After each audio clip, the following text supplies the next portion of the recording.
Every morning, before anything dramatic has even happened, your mind is already running a marathon, replaying yesterday, imagining tomorrow, arguing with someone who isn't even awake yet. And somehow, you're tired before breakfast. You're carrying stress from conversations that haven't happened, disappointment from outcomes that don't exist, anger at scenarios your imagination produced in HD quality. And it feels responsible. It feels like you're staying prepared. But most of what exhausts you was never required of you. The Stoics understood this deeply. Marcus Aurelius noticed something powerful. Life isn't always heavy. We just grip it like it's trying to escape. And the tighter you hold. Have you noticed how fast your brain works? Someone says, "Interesting," and your mind translates it into, "They hate me. They're judging me. My career is over." Relax. It was one word. But the mind doesn't just observe events. It produces stories. A delayed text becomes rejection. A neutral tone becomes disrespect. A small mistake becomes identity crisis. And here's the problem. You believe the story instantly. The Stoics would say, the event is neutral. Your interpretation is not. If this sounds uncomfortably familiar, good. Awareness is the first step. Drop a pause in the comments if you've ever argued with someone in your head who wasn't even there. We've all done it. Modern life teaches you something dangerous. React fast. Respond instantly. Defend yourself immediately. But emotional strength, it moves slower. Most moments don't need your reaction. They pass naturally. But your mind grabs them, replays them, analyzes them, adds dramatic background music. And suddenly, a 10-second moment becomes a 3-hour emotional documentary. Here's the shift. When something happens, pause before you interpret. Ask, is this actually important? Or is my mind bored? That tiny gap changes everything.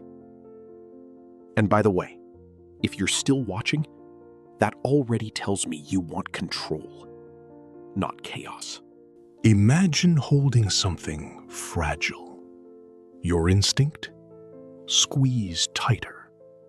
But the tighter you grip, the more your hands shake. That's how most people live. Gripping outcomes, gripping expectations, gripping how people should behave. You want conversations to go perfectly. You want responses immediately. You want plans to unfold exactly as imagined. And when they don't, anger, frustration, tension. But here's the uncomfortable truth. You were never in control of most of it anyway. Epictetus said it clearly. Focus on what's in your control. Let the rest happen. Simple, not easy, but powerful. When you loosen your grip, you don't lose control. You lose unnecessary stress. This part gets misunderstood. When people hear care less, They think, be cold, be distant, stop trying. No, it means care smarter. There's a difference between attachment, this must go my way, commitment, I'll give my best regardless. Attachment creates anxiety.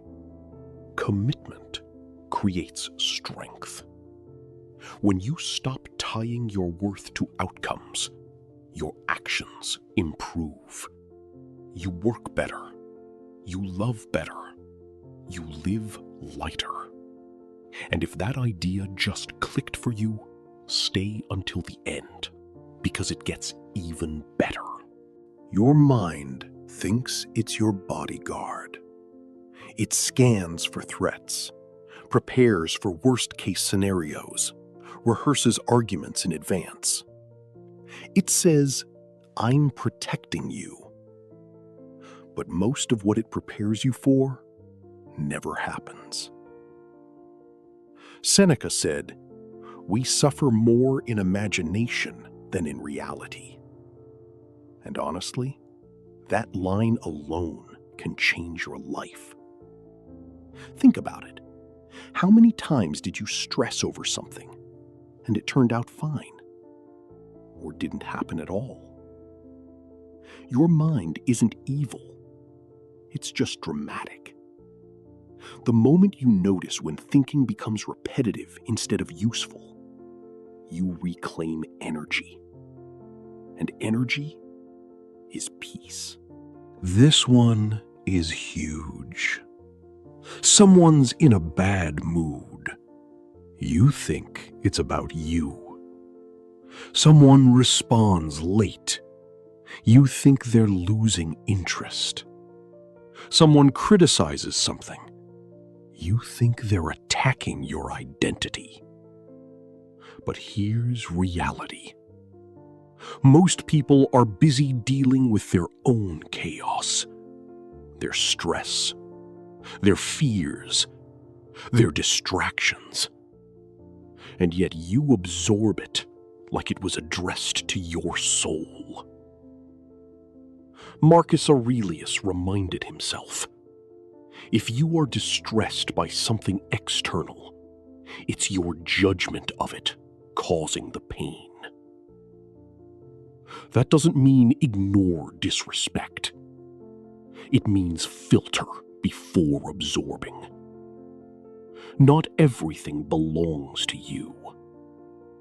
And the less you take personally, the lighter you become. Here's where transformation begins. Not with motivation, not with affirmations, with a pause. When a thought appears, instead of believing it instantly, notice it. Just notice. That tiny hesitation creates space. And in that space, choice. Carl Jung once said, until you make the unconscious conscious, it will direct your life, and you will call it fate. Most reactions feel automatic, but they're patterns, and patterns can be interrupted. The pause is your superpower. Try it today, just once.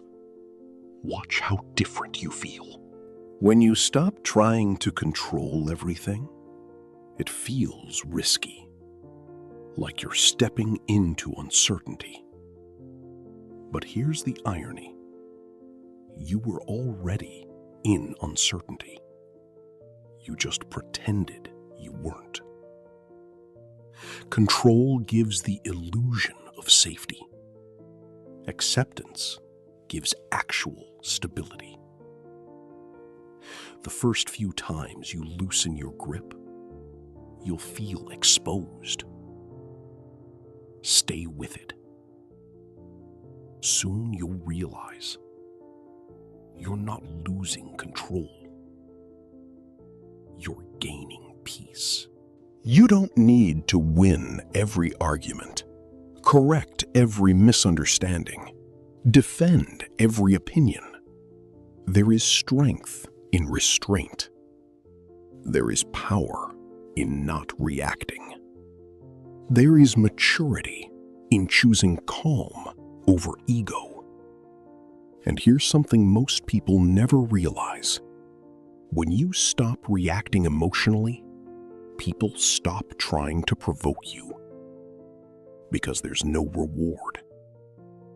Peace becomes your shield. At the end of all this, nothing outside you needed to change. People will still talk, plans will still fail, delays will still happen. But your relationship with them changes. You stop asking, how do I control this? And start asking, how do I respond to this? That's the shift. And once you experience it, even briefly, you'll never want to go back. Because peace isn't found, it's protected. If something in this video resonated with you, don't just nod and move on. Practice it. And if you're serious about building a mind that doesn't break under pressure, subscribe. Not casually, but intentionally. Because this channel isn't about motivation. It's about mastery. There's another video on your screen right now that goes even deeper into controlling your thoughts. Click it while this mindset is still fresh. And remember, the world doesn't control your emotions. You do. Stay steady. Stay sharp.